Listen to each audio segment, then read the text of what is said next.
On the morning of February 1st, 1944, Private First Class Alton Warren Knappenberger lay prone on top of a small knoll near Cisterna di Latina, Italy, watching three German MG42 machine gun nests tear his platoon apart from positions 85 to 120 yards away.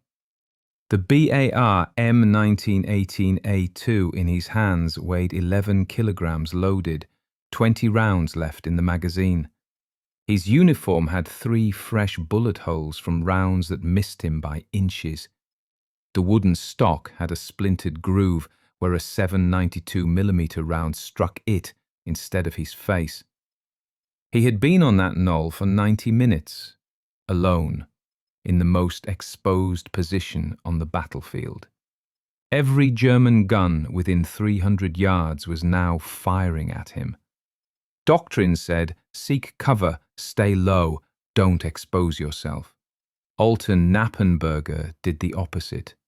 He climbed to the highest point in the field and stayed there. 20 years old, deer hunter from Spring Mount, Pennsylvania, 0 confirmed kills before this day. By 1400 hours, he would account for at least 60 German casualties and break a counterattack that should have overrun the American beachhead. His tactic was simple. If you want to understand how a rural deer hunter killed 60 Wehrmacht soldiers using the same logic he used waiting for bucks in Pennsylvania tree stands, you need to see what he saw that morning. Alton Warren Knappenberger was born December 31st, 1923, in Spring Mount, Montgomery County, Pennsylvania, rural country. His father worked in a factory, his mother kept the house. Alton grew up hunting. From age 12, he stalked white-tailed deer in the woods around Spring Mount. His primary technique was the elevated stand, tree stand or ground blind positioned higher than the deer trails. The logic was tactical. Height equals visibility. Deer move on the ground, rarely look up. The hunter waits, sees everything, controls the field. Patience was the skill. Sit motionless for 6 hours without moving. 1 shot, 1 deer. Ammunition cost money. The .30-30 Winchester cartridge his father used was expensive. You did not waste rounds. You waited for the clean shot, then took it. Reading terrain was fundamental. Before climbing into the stand, Alton studied the forest. Where would the deer move? What trails did they use? Where would they feed? The stand went in the best position to observe all approaches. The hunter controlled the geometry of the encounter. Before the war, Alton worked at a brick factory in Spring Mount. 10 hours a day carrying 50-pound bricks. The work built muscle and endurance, but it was the hunting that built the instincts that would save him at Anzio. March 1943. Pearl Harbor had happened 16 months earlier. The Selective Service Act drafted Alton Knappenberger. He did not volunteer. The Army sent him to basic training at Fort Meade, Maryland. He learned the M1 Garand first. 8 rounds, semi-automatic, 4.3 kilograms. Then they assigned him as a BAR gunner. The Browning automatic rifle M1918A2 was the squad automatic weapon. It weighed 11 kilograms loaded, more than twice the Garand. Magazine capacity was 20 rounds instead of 8. The BAR had 2 rates of fire, slow at 300 to 450 rounds per minute and fast at 500 to 650. Both fired the same .30-06 Springfield cartridge as the Garand. The BAR was heavier, slower to reload, but it provided suppressive fire the Garand could not deliver. Doctrine said, use cover, stay low, conserve ammunition. Alton learned the lessons. But hunting had taught him something else. Go high, see more, control the field. September 1943. The 3rd Infantry Division, nicknamed the Rock of the Marne, shipped to Italy. Alton was assigned to Company C, 30th Infantry Regiment. They landed at Salerno in Operation Avalanche.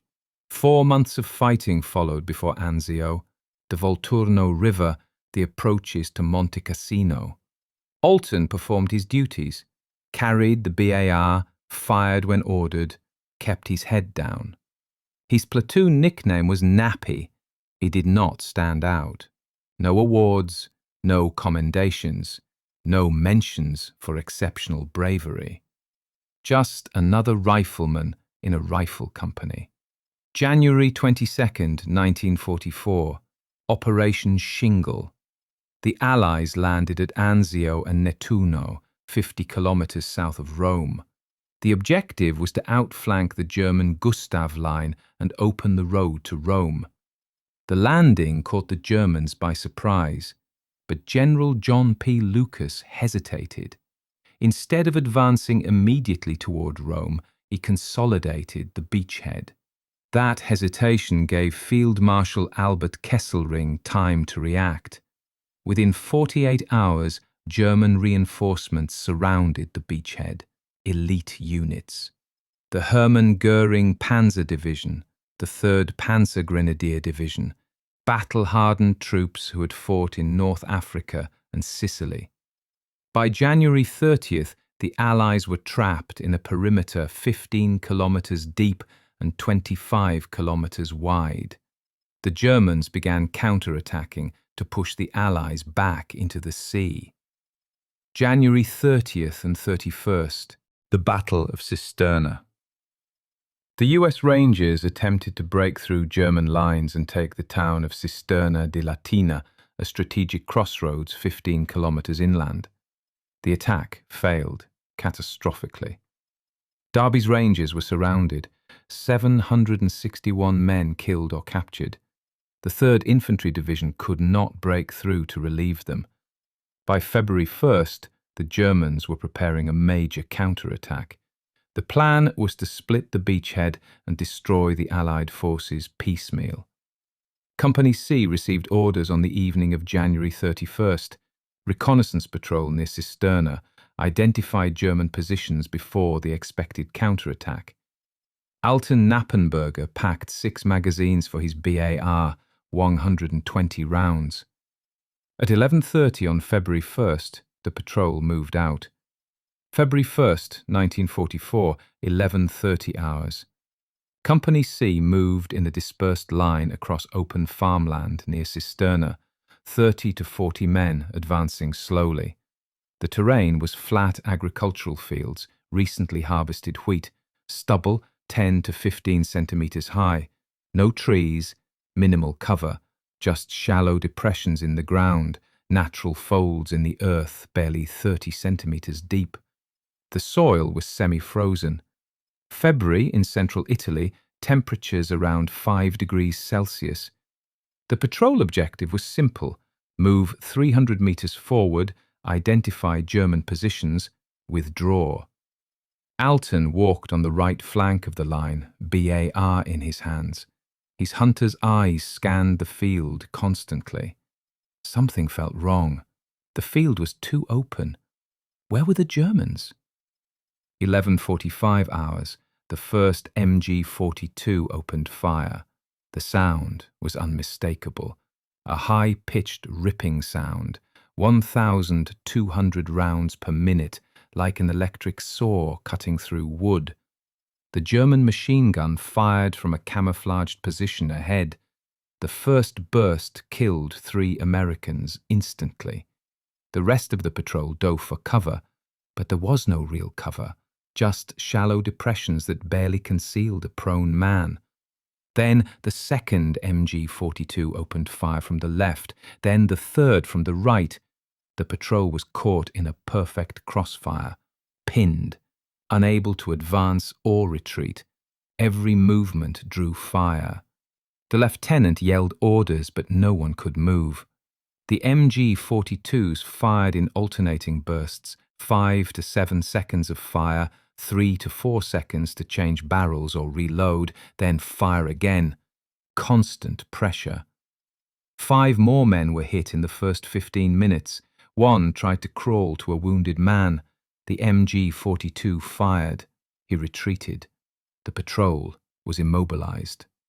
11:45 to 12 hours. 15 minutes of paralysis. Alton lay in a shallow depression, BAR pointed forward. He studied the field the way he studied forests.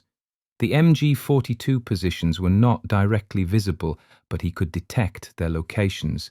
The first nest, 85 yards ahead, he saw muzzle flash and smoke. The second nest, 100 yards to the left, he saw the barrel moving. The third nest, 120 yards to the right, he could only hear that one, no visual confirmation. All 3 were positioned in low ground or behind sandbags, barely visible above the field level. From his prone position, Alton could barely see them. But 60 yards ahead of him there was a small knoll, a mound of earth maybe 2 to 3 meters higher than the surrounding field, the only elevated point visible in 360 degrees. No trees, no cover, completely exposed. But from up there, he would see everything. The thought formed in his mind like a hunter planning a stalk. From that knoll, I see where they are. They see me, but I see them better. I become the deer, they become the hunters. But if they are shooting at me, they are not shooting at my brothers. Alton turned to the soldier next to him. I'm going to that knoll. The soldier stared at him. You are insane. You will be killed in 10 seconds, Alton replied. Cannot kill all of us if they are shooting at me. The soldier said, Nappy, don't. But Alton was already starting to crawl. The lieutenant was 20 meters behind, could not see what Alton was doing. Alton did not ask permission. He did not wait for orders. He improvised. 12:05 hours. Alton began crawling toward the knoll 60 yards away. The BAR 11 kilograms dragged with his right hand. His elbows pulled his body forward through the stubble. The semi-frozen soil cut his hands. The MG42s were firing over the field, but they had not seen him yet. They were focused on the main American positions. Alton crawled 10 yards, past a dead American soldier, face down in the dirt, blood frozen. Alton did not stop. An MG42 burst swept the area, bullets kicking up dirt 2 meters to his left. He froze. 10 seconds. The MG42 stopped firing, crew reloading.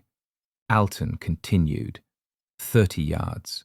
40 yards. 50 yards. The Germans still had not detected him. His movement was slow. He stayed low. They were focused on larger threats. At 50 yards he reached the base of the knoll. The ground began to slope upward. Almost there. Alton crawled the last 2 to 3 meters up the slope. Now he was above the level of the field. If the Germans looked now, he was dead. But they did not look. They were still firing at the pinned platoon. Alton reached the top of the knoll, positioned himself prone, BAR forward. From this position, he had a 360-degree view over the flat field. He could see everything. MG nest number 1, 85 yards ahead, 3 men. MG42 on a tripod, low sandbags. MG nest number 2, 100 yards to the left. 2 men visible, 1 feeding the belt, 1 firing.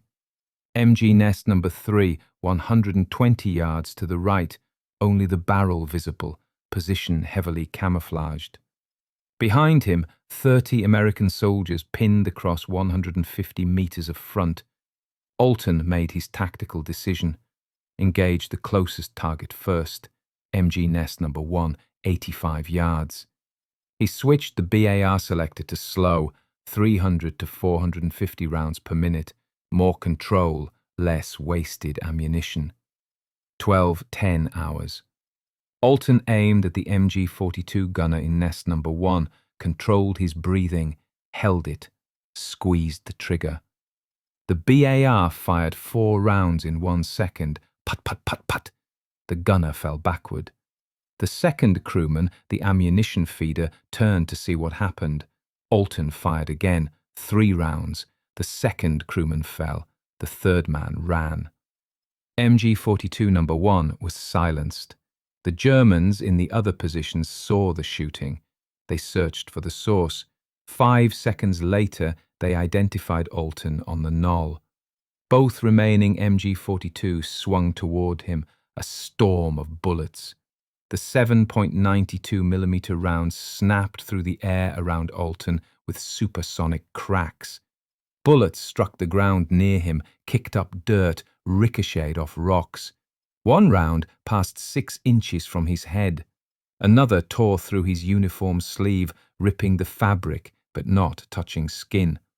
A third round struck the wooden stock of his BAR, gouging a deep groove in the wood. Alton rolled 2 meters to his right, changing position on the knoll. Movement equals survival. Deer detect static shapes. Germans aim at where you were, not where you are. Keep moving, even if just 1 to 2 meters. 12:12 hours.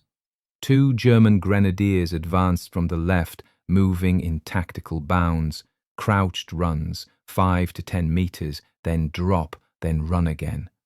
They were Panzergrenadiers. Each man carried 3 to 4 Stielhandgranate stick grenades. Their objective was to flank the knoll, get close, throw grenades, kill Alton. Distance, 40 yards, then 30 yards, then 25, then 20. Alton watched them through his sights. He did not fire. The hunter's patience. Wait for the clean shot. Do not fire too early. Let the target come closer. At 20 yards he fired a burst of 6 rounds. The first grenadier fell, struck in the chest. The second grenadier tried to throw a grenade. His arm came up, the grenade left his hand. Alton fired again, 4 rounds. The second grenadier fell. The grenade exploded 15 meters away, not close enough to damage the knoll. 2 more Germans dead. 12:20 hours.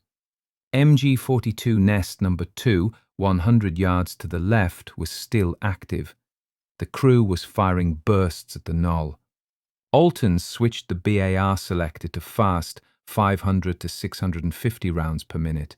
Greater volume of fire for suppression at longer range. He fired a burst of 10 rounds in 1.5 seconds. Tracer rounds, phosphorus-tipped bullets that left a visible trail, marked every 5th round. The tracers streaked toward the German position. The objective was suppression, force the crew to take cover. The MG42 stopped firing temporarily. The crew ducked behind sandbags. Alton fired a second burst, 8 rounds. He saw 1 German fall backward. The MG42 tried to resume firing, but the crew was disorganized. Only 1 man left. Alton fired a third burst, 6 rounds. The MG42 stopped permanently. Nest number 2 was silenced. 2 out of 3 nests eliminated. Estimated German dead so far, 8 to 10. 12:25 hours. Alton checked his current magazine. 3 rounds left. He had 2 magazines remaining on his belt, 40 rounds total. Total available ammunition, 43 rounds. But MG nest number 3 was still active, plus an unknown number of German infantry in support. Ammunition was becoming a problem. The BAR barrel was hot to the touch. Approximately 150 to 200 rounds fired in 15 minutes. The BAR had no water cooling like the M1917 machine gun. Overheating was a real risk if he continued sustained fire. His hands trembled slightly, not from fear, from adrenaline and the physical strain of controlling 11 kilograms of recoiling weapon. His shoulders ached from the BAR's recoil. His mouth was dry. His canteen was with his pack left behind when he crawled to the knoll. Alton spat to wet his mouth. The taste was gunpowder and dirt. 12:30 hours. A new threat appeared. Alton saw 20 to 30 German soldiers advancing from the rear, a German assault platoon. Objective: overrun the knoll. They advanced in a staggered line, moving by bounds. Half the unit advanced 10 to 15 meters, stopped, provided cover. The other half advanced. Then they switched. Textbook infantry tactics. Initial distance, 150 yards. Then 120. Then 100. Alton made a tactical decision. Ignore MG Nest number 3. It was 120 yards away, too far for the BAR to be effective against a fortified position. Focus on the infantry. They were closer, a more immediate threat. At 100 yards, Alton opened fire, selector on fast, 500 to 650 rounds per minute, short bursts to conserve ammunition, 4 rounds, shift aim, 4 rounds, shift aim. Focus on exposed targets. Do not waste bullets on difficult shots. Germans began to fall. The first man hit in the chest dropped. The second hit in the leg fell screaming. Third, fourth, fifth. 5 to 6 Germans down in 30 seconds. The rest sought cover, diving into depressions or behind the bodies of dead comrades.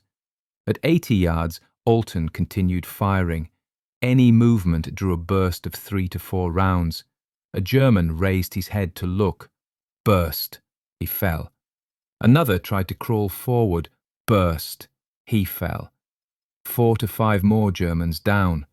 The assault platoon could not advance against concentrated fire from an elevated position.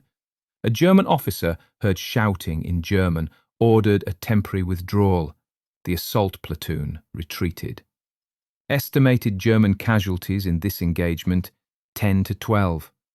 Alton was still on the knoll, still alive. 12:40 hours. Alton squeezed the BAR trigger. Click. Magazine empty. He swapped to his last magazine. 20 rounds left, that was all. MG Nest number 3, 120 yards to the right, was still firing. Bullets struck around Alton.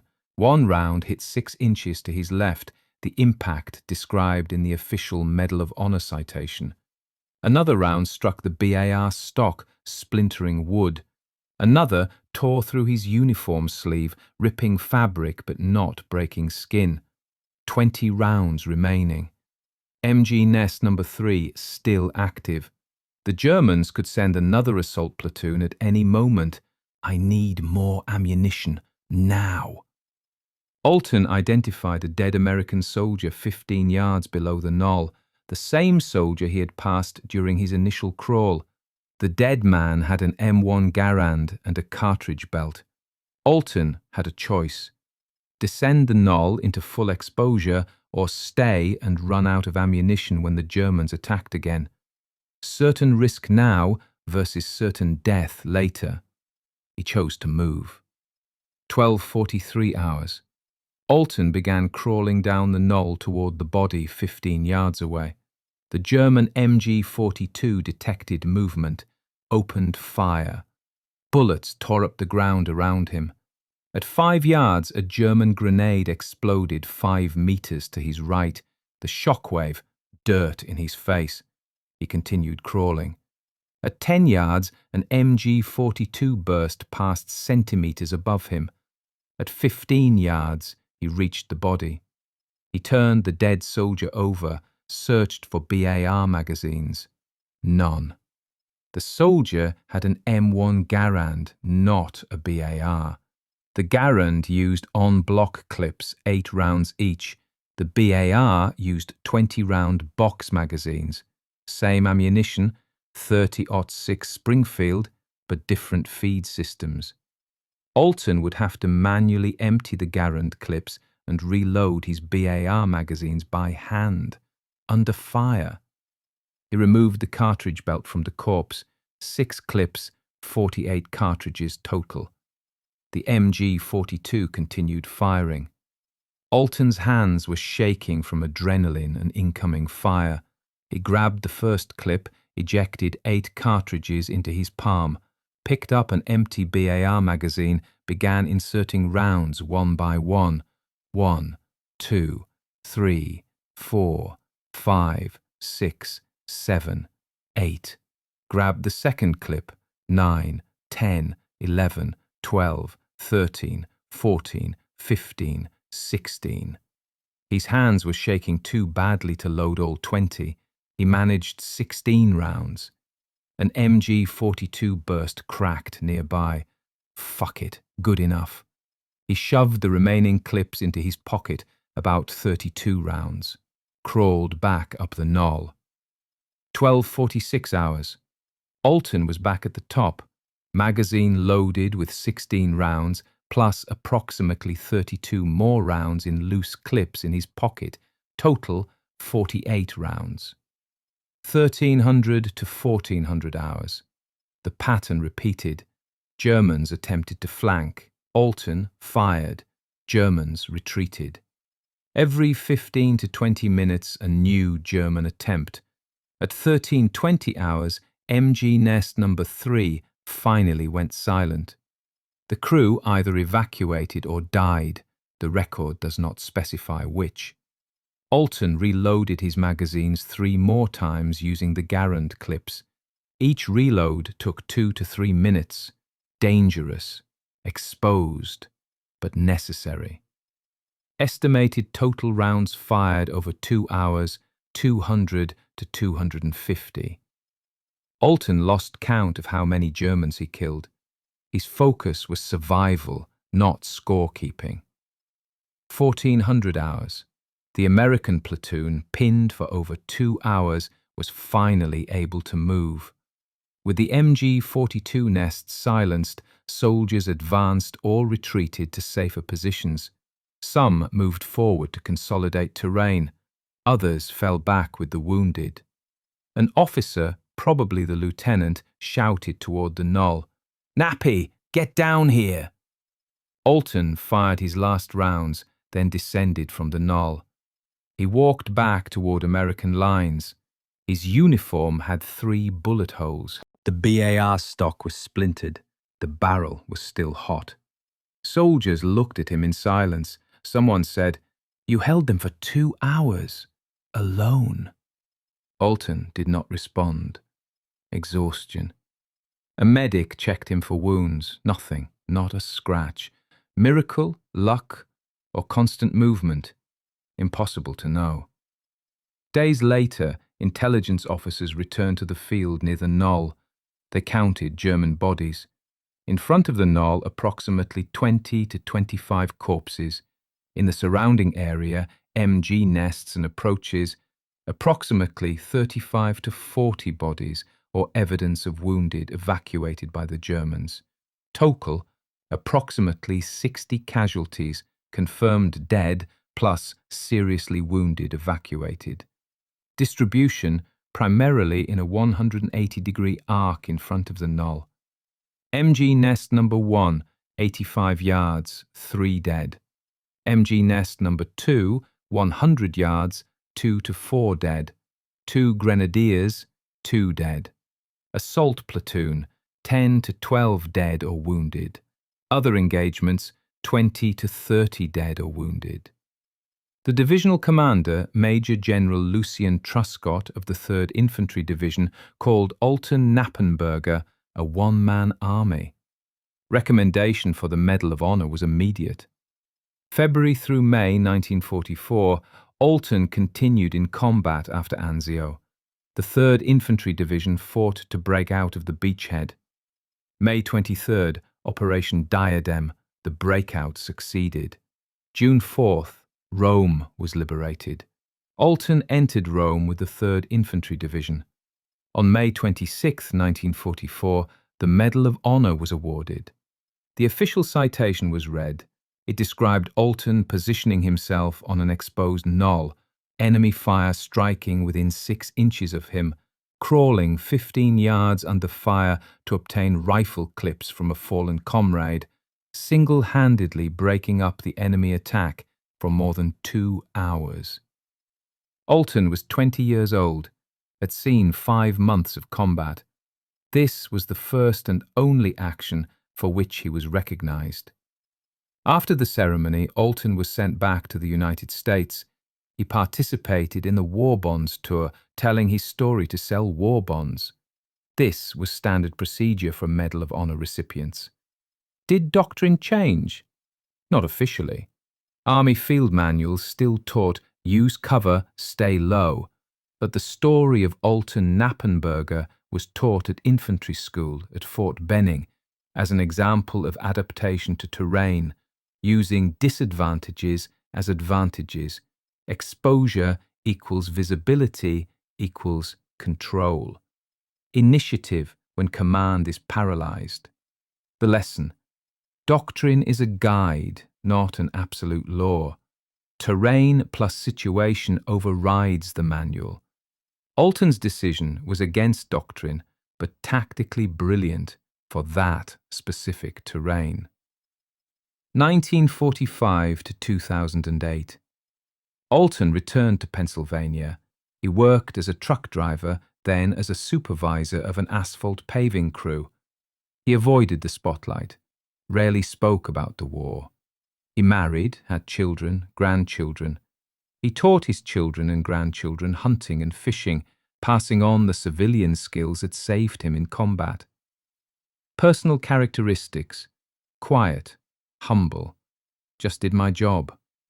Local veterans knew him, knew about the Medal of Honor, but Alton never boasted, never told the story unless asked. June 9, 2008. Alton Warren Knappenberger died. He was 84 years old. He was buried with full military honors at Arlington National Cemetery.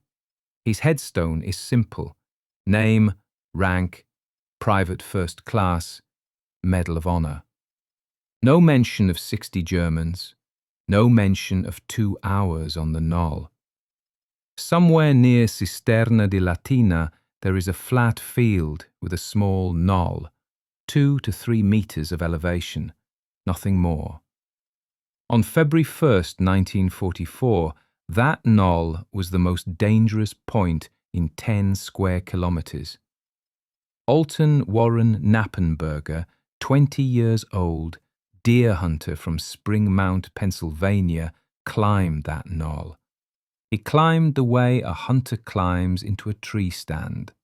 He waited. He shot. He survived. And he saved 30 men who could not move. The logic was simple. I become the deer, they become the hunters. Military doctrine says seek cover. Alton Knappenberger said go high, see more, control the field. He was right.